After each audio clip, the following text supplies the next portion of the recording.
मैं संचित भारती आपके अपने YouTube channel all in one study point पर आप सभी का स्वागत करता हूं। उम्मीद करता हूं सभी साथी अच्छे होंगे, स्वस्थ होंगे, मस्त होंगे।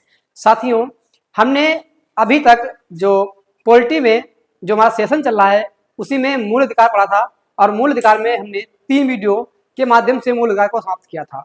और आज हमारा जो चैप्टर है वो DPSP होगा। ठीक है, राज्य के नीति निर्देशक तत्व, जो कि आपके भाग 4 में दिए हुए हैं और उनके बारे में आज हम विस्तृत चर्चा करेंगे, जहां से आपके जो भी क्वेश्चन बन सकते हैं उनके बारे में हम बिल्कुल गहराई से डिस्कस करेंगे। ठीक है साथियों, तो शुरू करते हैं आज के सेशन को। तो यहाँ पे लिखा हुआ है आपका राज्य के नीति निर्देशक तत्व। ठीक है, राज्य के नीति निर्देशक तत्व।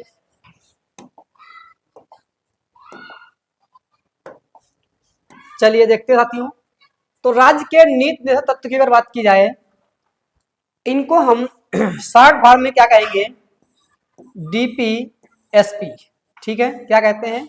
DPSP कहते हैं, या फिर कह सकते हैं इनको directive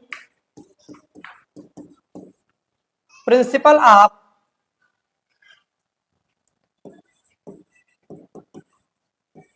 principles of state policy. ठीक है, तो ये इनकी फुल फॉर्म हो जाएगी DPSP की, जिनको हम हिंदी में राज्य के नीति निर्देशक तत्व कहते हैं।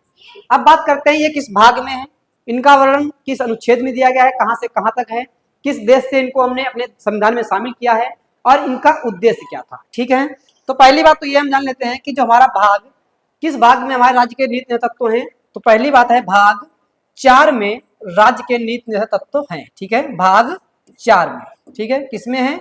तो भाग 4 में राज्य के नीति निर्देशक तत्व हैं। अनुच्छेद कहां से कहां तक है? तो अनुच्छेद की अगर बात करते हैं तो अनुच्छेद है आपके आर्टिकल 36 से 51 तक। ठीक है, 36 से 51 तक किसका वर्णन दिया गया है? तो 36 से 51 तक आपके जो DPSP हैं उनका वर्णन दिया हुआ है। ठीक है, किसका वर्णन है? तो DPSP का वर्णन किया गया है। ठीक है, प्रेरित कहां से है, यानी इनको हमने अपने संविधान में कहां से लिया है? प्रेरित कह सकते हैं या फिर इनको इंस्पायर्ड कह सकते हैं। इंस्पायर्ड ये कहां से हुए हैं? तो इंस्पायर्ड किए गए हैं ये आपके आयरलैंड के संविधान से। ठीक है, आयरलैंड के संविधान से।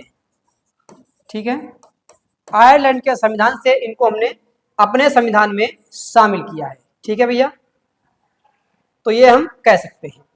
उसके बाद करते हैं हम उद्देश्य की। जो आपके राज्य के नीति तत्व यानी DPSP हैं, इनका उद्देश्य क्या है? तो इनका उद्देश्य है कल्याणकारी राज्य की स्थापना करना। ठीक है, क्या कह सकते हैं? कल्याणकारी राज्य की स्थापना करना। ठीक है, कल्याणकारी राज्य की स्थापना करना, ये इसका उद्देश्य है। किसका उद्देश्य है? तो DPSP का, जो कि आपके भाग 4 में है। अनुच्छेद 36 से 51 तक इनका वर्णन दिया गया है, जो कि आपके आयरलैंड के संविधान से इनको हमने लेकर अपने भारतीय संविधान में शामिल किया है। और उद्देश्य तो कल्याणकारी राज्य की स्थापना करना है। ठीक है, और फुल फॉर्म क्या आएगी इसकी? तो DPSP इनको शॉर्ट में कह सकते हैं और इनको directive principles of state policy भी कह सकते हैं। ठीक है साथियों, तो आगे बढ़ते हैं।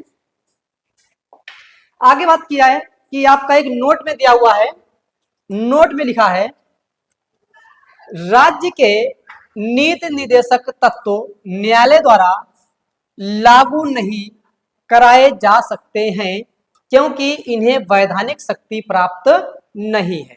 क्या है? तो इनको वैधानिक शक्ति प्राप्त नहीं है। जैसे आपके मूल अधिकार थे, उनको उनका उल्लंघन होने पर आप न्यायालय के माध्यम से, सुप्रीम कोर्ट के माध्यम से, हाई कोर्ट के माध्यम से, जो आपके अनुच्छेद 32 होती है उसमें 2 आपकी रिटें 5 जारी की जाती है, अनुच्छेद 226 होता है उसमें आपकी रिटें जारी की जाती हैं, तो उनके माध्यम से आप इनको लागू करा सकते थे। लेकिन जो आपके DPSP हैं, इनको आप न्यायालय के द्वारा लागू नहीं करा सकते हो क्योंकि ये आपके, इनको वैधानिक शक्ति नहीं प्राप्त है। ठीक है, ये आपको नोट में दिया हुआ है। उसके बाद बात करते हैं कुछ ऐसे व्यक्ति थे जिन्होंने डीपीएसपी के बारे में कुछ बातें कही हैं, और क्या बातें कही हैं वो हम एक बार जान लेते हैं। जैसे कि केटी शाह ने क्या कहा था। केटी शाह एक व्यक्ति थे और उन्होंने क्या कहा था, तो उन्होंने कहा था कि राज्य के नीति निर्देशक सिद्धांत एक ऐसा चेक है जो बैंक की सुविधा अनुसार अदा किया जाता है। केटी शाह ने कहा कि डीपीएसपी ऐसे तत्व हैं या ऐसे सिद्धांत हैं जिनको जो बैंक है वो अपनी सुविधा के अनुसार क्या कर सकती है, भुना सकती है। ठीक है, ऐसे चेक हैं जो बैंक अपनी सुविधा के अनुसार उनको अदा करेगी। ये किसमें कहा गया है, तो ये भैया कहा है केटी शाह के द्वारा। ठीक है, उसके बाद इसी से संबंधित एक बात और थी, जी ऑस्टिन ने इन्होंने कही, और जी ऑस्टिन ने क्या कहा कि राज्य के नीति निर्देशक तत्व को संविधान की आत्मा कहा जाता है। ठीक है, यहाँ पे निदेशक कह सकते हैं आप, राज्य के नीति निर्देशक तत्व को संविधान की क्या कहते हैं, आत्मा कहा जाता है। तो किसने कहा है भैया संविधान की आत्मा, तो जी ऑस्टिन ने कहा है संविधान की आत्मा किसको, तो डीपीएसपी को। डीपीएसपी को संविधान की आत्मा किसने कहा है, तो जी ऑस्टिन ने कहा है। जी ऑस्टिन ने डीपीएसपी को संविधान की आत्मा कहा है, और अनुच्छेद 32 को डॉक्टर भीमराव अंबेडकर ने संविधान की आत्मा कहा था। ठीक है, किसको, तो आर्टिकल जो आपका 32 था संवैधानिक उपचारों का अधिकार, उसी को क्या कहा था, तो डॉक्टर भीमराव अंबेडकर ने संविधान की आत्मा कहा था। भीमराव अंबेडकर ने संविधान की आत्मा कहा था। ठीक है, संविधान की आत्मा कहा, और ये हमारा क्या था, तो ये भैया हमारा जो अनुच्छेद 32 है ये हमारा संवैधानिक जो आपके वो है कह सकते हैं जो मूल अधिकार थे आपके 6 मूल अधिकार, उनमें से आपका एक मूल अधिकार था संवैधानिक उपचारों का अधिकार। ठीक है, उसके बाद करते हैं डीपीएसपी के बारे में डॉक्टर भीमराव अंबेडकर ने क्या कहा।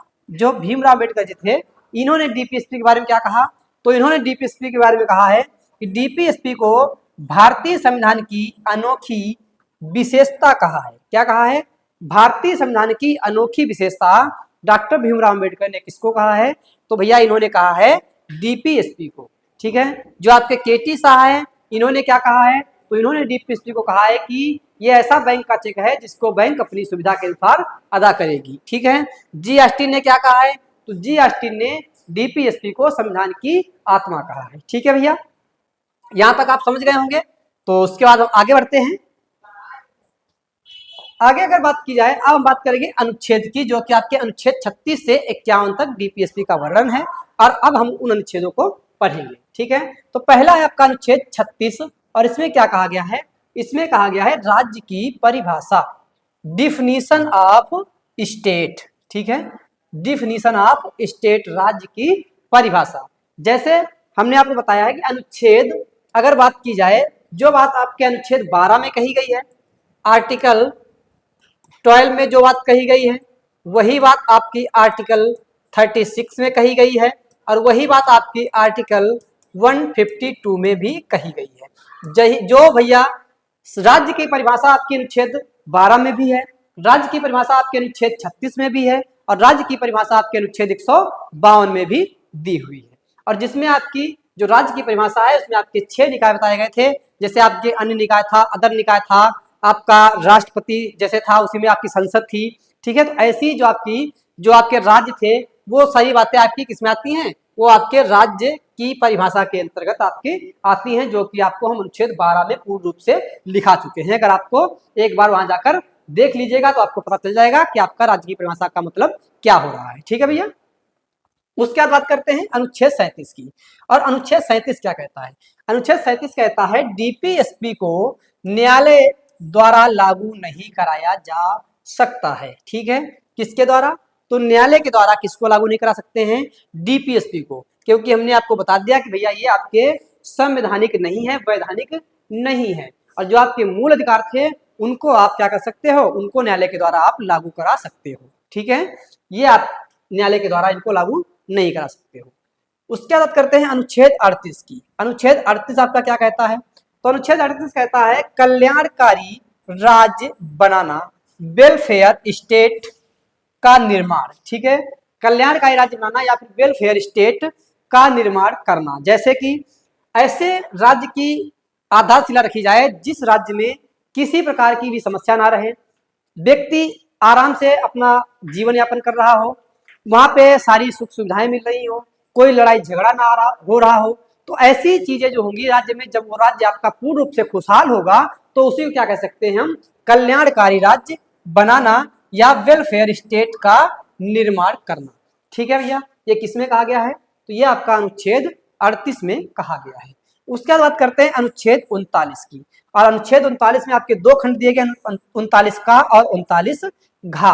39 क्या कहता है, 39 का कि सभी को निशुल्क कानूनी सहायता, ठीक है, सभी को निशुल्क कानूनी सहायता किसमें बताई गई है, तो अनुच्छेद का में बताया गया है, 39 का में। ठीक है, क्या कहा गया है, सभी को निशुल्क कानूनी सहायता। उसके बाद 39 घा में क्या लिखा है, तो 39 घा में कहा गया है कि सभी समान कार्य के लिए समान वेतन, मेन और वुमेन, या फिर कोई भी व्यक्ति हो, चाहे मैन हो या फिर वुमेन हो। ठीक है, तो जो कार्य एक महिला कर रही है, जितना वेतन उसको दिया जाएगा, उतना ही वही कार्य करने पर एक पुरुष को भी वेतन दिया जाएगा। यानी कि अगर समान कार्य है तो समान कार्य के लिए वेतन भी समान ही होगा। ठीक है, ठीक है भैया, क्या होगा, इक्वल वर्क इक्वल, क्या कह सकते हैं इसको, जो आपका वेतन तनख्वाह होगी वो भी उसको समान ही दिया जाएगा। ठीक है, अगर समान कार्य है तो समान वेतन और तनख्वाह भी उसको दी जाएगी। आगे बात करते हैं अनुच्छेद 40 की। अनुच्छेद 40 क्या कहता है आपका, तो अनुच्छेद 40 कहता है, अनुच्छेद 40 में क्या दिया गया, अनुच्छेद 40 में दिया गया ग्राम पंचायत का गठन। ठीक है, ग्राम पंचायत का गठन, कंपोजिशन ऑफ ग्राम पंचायत। ठीक है, कंपोजिशन ऑफ ग्राम पंचायत, ग्राम पंचायत का गठन। आपने कई बार पूछा, ये आपका ऐसा क्वेश्चन है जो अनुच्छेद 40 है, ये एक बार नहीं हजारों बार पूछा जा चुका है कि अनुच्छेद 40 किससे संबंधित है, तो आपका ग्राम पंचायत के गठन से संबंधित है आपका अनुच्छेद 40। ठीक है भैया, किससे संबंधित है, तो ग्राम पंचायत के गठन से संबंधित है आपका कंपोजिशन ऑफ ग्राम पंचायत, अनुच्छेद 40। उसके बाद करते हैं अनुच्छेद 41 की। अनुच्छेद 41 क्या कहता है, कुछ दशाओं में काम एवं शिक्षा का अधिकार, right to work and education. ठीक है, वर्क एंड एजुकेशन। ठीक है भैया, education, right to work and education, कुछ दशाओं में काम एवं शिक्षा का अधिकार। ठीक है, काम एवं शिक्षा का अधिकार। आगे बात करते हैं अनुच्छेद 42 क्या कहता है, तो अनुच्छेद 42 में आपकी दो बातें बताई गई हैं। एक तो मनोवोचित, ठीक है, इसको क्या कह सकते हैं, मानवोचित। ठीक है, मानव से संबंधित आपकी भैया है, मानवोचित दशा में काम करने का अधिकार, यानी जो मानव है उसको भैया क्या है कि काम करने का अधिकार। ठीक है, प्रसूति सहायता, जो आपकी प्रसूति सहायता होती है, जैसे कारखानों वगैरह में जो महिलाएं कार्य करती हैं या फैक्ट्रियों में कार्य करती हैं, तो ऐसी स्थिति में अगर उनको कोई समस्या होती है तो उनको क्या होगा, प्रसूति सहायता दी जाएगी। अनुच्छेद 42 के तहत ये बात कही गई है। जैसे मैटरनिटी सपोर्ट, ठीक है, क्या होगा, मैटरनिटी सपोर्ट यानी प्रसूति सहायता किसमें होगी, जब वो कारखानों या फैक्ट्रियों में कार्य कर रही हैं तो उस समय इनको अनुच्छेद 42 के तहत प्रसूति सहायता दी जाएगी। ठीक है भैया, आगे बात करते हैं अनुच्छेद 43 की। अनुच्छेद 43 क्या कहता है, अनुच्छेद 43 आपका कहता है कि मजदूरों को औद्योगिक कार्यों में भागीदार बनाना। ठीक है, मजदूरों को औद्योगिक कार्यों में भागीदार बनाना, या फिर कह सकते हो कि जीवन यापन के लिए, ठीक है, क्या कह सकते हो, जीवन यापन के लिए, जीवन यापन के लिए कारखानों या औद्योगिक क्षेत्रों में काम करना। ठीक है, जीवन यापन के लिए काम जो हो जाएगा आपका वो क्या किसमें है आपका, तो अनुच्छेद 43 में कहा गया मजदूरों को औद्योगिक कार्यों में भागीदार बनाना, यानी वो जिससे अपना जीवन यापन कर सके। ठीक है, क्या कर सके, जिससे वो अपना परिवार का और अपना पेट पाल सके। ठीक है, उसके बाद अनुच्छेद 43 खा में क्या कहा गया है, राज्य सहकारी समितियां बनाएगा। इसमें क्या होगा, राज्य जो है वो सहकारी समितियां बनाएगा, किसके माध्यम से, तो अनुच्छेद 43 खा के माध्यम से राज्य जो है वो सहकारी समितियों का निर्माण करेगा। ठीक है, किसका निर्माण करेगा? तो सहकारी समितियों का। ऐसे ही आपका अनुच्छेद 44 क्या कहता है? तो अनुच्छेद 44 कहता है कि समान नागरिक संहिता यूसीसी, या फिर कह सकते हैं इसको यूनिफॉर्म सिविल कोड। ठीक है, यूसीसी का मतलब क्या जाएगा? Uniform civil code. ठीक है, यूनिफॉर्म सिविल कोड जिसको कह सकते हैं समान नागरिक संहिता। इसका क्या मतलब हो जाएगा कि पूरे भारत में नागरिकों के लिए एक समान नागरिक संहिता सुनिश्चित करना। ठीक है, क्या करना? पूरे भारत में नागरिकों के लिए एक समान नागरिक संहिता सुनिश्चित करना, यह राज्य का कर्तव्य है। किसका कर्तव्य है? तो राज्य का कर्तव्य है कि जो भी भारत के नागरिक हैं उन नागरिकों के लिए एक समान नागरिक संहिता यानी सिविल यूनिफॉर्म सिविल कोड होना चाहिए। ये किसका कर्तव्य है? यह राज्य का कर्तव्य दिया गया है। उसी में कहा गया है कि इसका अर्थ क्या है? इसका अर्थ है एक देश एक नियम। यूनिफॉर्म सिविल कोड का मतलब क्या आ जाएगा? एक देश एक नियम। ठीक है, एक देश एक नियम, ये आपका किसका अर्थ हो जाएगा? तो ये आपका अर्थ हो जाएगा समान नागरिक संहिता का। ठीक है, समान नागरिक संहिता का अर्थ हो जाएगा एक देश एक नियम, यानी पूरे भारत में जो नागरिकों के लिए एक समान नागरिक संहिता सुनिश्चित करना किसका कर्तव्य होगा? ये राज्य का कर्तव्य होगा। ठीक है, अनुच्छेद 45। अनुच्छेद 45 क्या कहता है कि 6 वर्ष से कम, ठीक है, 6 वर्ष से कम आयु के बच्चों के लिए प्रारंभिक बाल्यावस्था देखरेख और शिक्षा का अधिकार। ठीक है, 6 वर्ष से कम आयु के बच्चों के लिए प्रारंभिक बाल्यावस्था देखरेख और शिक्षा का अधिकार, ये किसने क्या कहा गया है? तो अनुच्छेद 45 में कहा गया है जो बच्चे 1 से 6 वर्ष के हो गए, जिनको हम शिशु कह सकते हैं, क्या कह सकते हैं? इनको हम 1 वर्ष से जो 6 वर्ष के बच्चे होते हैं उनको हम क्या कहते हैं? एक तरीके से हम शिशु कह सकते हैं, जो आपके बाल्यावस्था में आते हैं। ठीक है, किसमें आते हैं? तो बाल्यावस्था में आते हैं, जिनके लिए क्या कहा गया है कि भैया उनके लिए जो उनकी देख रेख है वो आप कौन करेगा? अनुच्छेद 45 के तहत राज्य करेगा। जैसे कि आपकी आंगनबाड़ी चलता है, आंगनबाड़ी इसकी देख रेख करती है। ठीक है, उसके बाद में इसी में आपका पहले था शिक्षा का अधिकार, जो कि आपका जो शिक्षा का अधिकार इसमें पहले था, जो कि आपका कहाँ पे चला गया है? तो एक संविधान संशोधन हुआ था, 86वां संविधान संशोधन, 86वां संविधान संशोधन। ठीक है, 2002, 86वां संविधान संशोधन 2002 किया गया, जिसके माध्यम से जो शिक्षा का अधिकार था वो अनुच्छेद 45 से निकालकर इसको कहाँ शामिल कर दिया गया? तो इसको अनुच्छेद 21 का में शामिल कर दिया गया। ठीक है, कहाँ पे शामिल कर दिया गया? तो अनुच्छेद 21 का में इसको शामिल कर दिया गया। कौन सा अधिकार? तो शिक्षा के अधिकार को। ठीक है, जो कि पहले आपका अनुच्छेद 45 में हुआ करता था। अब बात करते हैं अनुच्छेद 46 की, और अनुच्छेद 46 क्या कहता है? एससी और एसटी के आर्थिक एवं शैक्षणिक विकास का प्रावधान। आर्थिक और शैक्षणिक में जो इनको छूट दी जाएगी, इनको सुविधा दी जाएगी, किसको? तो एससी, या आप कह सकते हैं इसको अनुसूचित जाति, अनुसूचित जाति, और किसको? तो अनुसूचित जनजाति, अनुसूचित जनजाति। ठीक है, तो इनको क्या की जाएगी? तो इनको आर्थिक रूप से और शैक्षणिक रूप से इनको सहायता दी जाएगी। ठीक है, ये अनुच्छेद 46 कहता है। आगे बात करते हैं अनुच्छेद 47 की। अनुच्छेद 47 में क्या है? तो अनुच्छेद 47 में कहा गया है नशीले पदार्थों पर प्रतिबंध।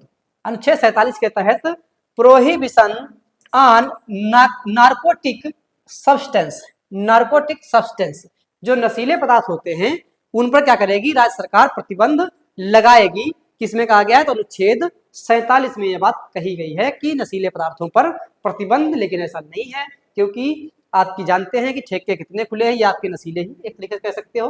तो ये आपके नशीले पदार्थों पर प्रतिबंध कहाँ सिर्फ गया है, लेकिन इसका ही थोड़ा बहुत उल्लंघन ही होता है। लेकिन ये आपका इसमें लिखा है कि भैया ये डीपीएसपी है, जिनको आप न्यायालय के माध्यम से लागू नहीं करा सकते हो, तो इनको वैधानिक शक्ति प्राप्त नहीं है। ठीक है भैया, तो इसमें क्या ही कह सकते हैं, कोई जरूरी नहीं है। अनुच्छेद 48 की बात करते हैं। अनुच्छेद 48 क्या कहता है? कृषि एवं पशुओं की सुरक्षा, protection of agriculture and animals, यानी जो आपकी फसल होगी या फसल या कृषि कह सकते हो, कृषि में जो आपकी फसलें होती हैं उनकी सुरक्षा और साथ ही पशुओं की सुरक्षा कौन करेगा? ये राज्य सरकार आपकी करेगी अनुच्छेद 48 के तहत, ये इसकी जिम्मेदारी होती है। ठीक है भैया, आगे बात करते हैं अनुच्छेद 49 की। अनुच्छेद 49 क्या कहता है कि राष्ट्रीय एवं ऐतिहासिक स्मारकों की सुरक्षा, जो आपकी राष्ट्रीय एवं ऐतिहासिक स्मारकें होंगी, जैसे आपका कह सकते हैं ताजमहल है, आपका लाल किला है, आपके इमाम बाड़ा हो जाएंगे, जो ऐसी चीजें हैं जो हमारे राष्ट्रीय स्मारक में आती है। ठीक है, तो ऐसी जो हमारी स्मारक हैं या ऐसी हमारी बिल्डिंगें हैं, उन बिल्डिंगों की क्या करना, उनकी सुरक्षा कह सकते हो, protection of national and historical moments, जो हमारे राष्ट्रीय स्मारक हैं और जो हमारे हिस्टोरिकल या ऐतिहासिक स्मारक हैं, तो उनकी सुरक्षा किसमें बताई गई है? तो अनुच्छेद 49 में उनकी सुरक्षा के बारे में बताया गया है। ठीक है, आगे बात करते हैं अनुच्छेद 50 की। और अनुच्छेद 50 क्या कहता है कि कार्यपालिका एवं न्यायपालिका को अलग करना, separation of executive and judiciary.